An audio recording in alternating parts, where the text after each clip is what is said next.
Love doesn't always begin with a spark. Sometimes, it starts with quiet moments and grows in silence. Amora was a simple young woman, a nurse at St. Hope Hospital. Every morning, she watched the sunrise from her small apartment balcony, coffee in hand, her eyes filled with dreams she could never tell anyone. Then came David, a quiet man, recently admitted after a terrible accident.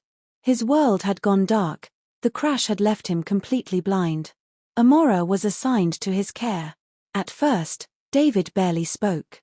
The pain of losing his sight and his freedom was too much. He refused to eat, refused to talk. But Amora never gave up. She read to him, fed him, played music, described the world outside in words so vivid that he could see through her voice. And little by little, David began to smile again. David, Amora, you have a beautiful voice. When you speak, it feels like sunlight on my face. Amora laughed. Maybe because I talk too much. No, David replied. It's because when you speak, the world feels alive again. That night, Amora couldn't sleep.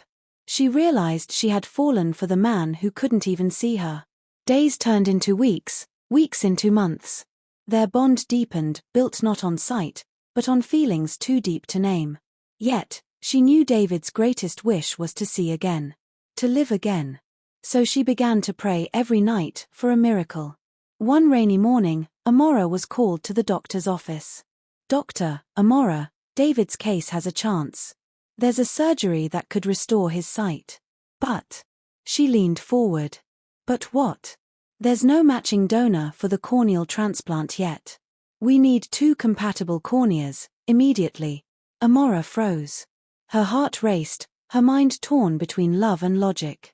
She asked quietly, if there's a donor, will he see again? The doctor nodded.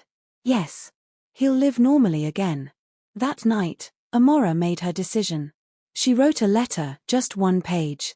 David, if one day you open your eyes and see the world again, just know that someone loved you enough to give you her sight. Don't look for me. Just live. That will be my peace.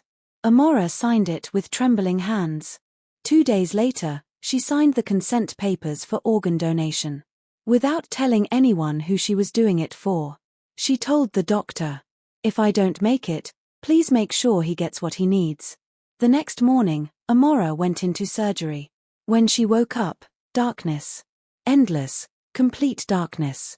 Her sight was gone. But she smiled through the pain. Because somewhere in another room, David would be seeing the world again. Days later, David opened his eyes for the first time. Light rushed in, colors danced before him.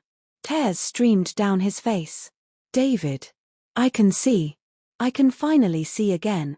He looked around for Amora, but she was gone. Doctors only told him she had been transferred.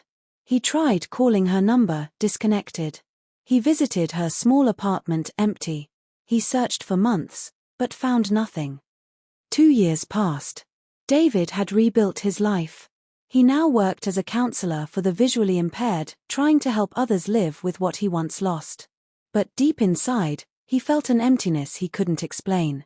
Every night, he'd dream of a soft voice saying, when you see the world again, remember me.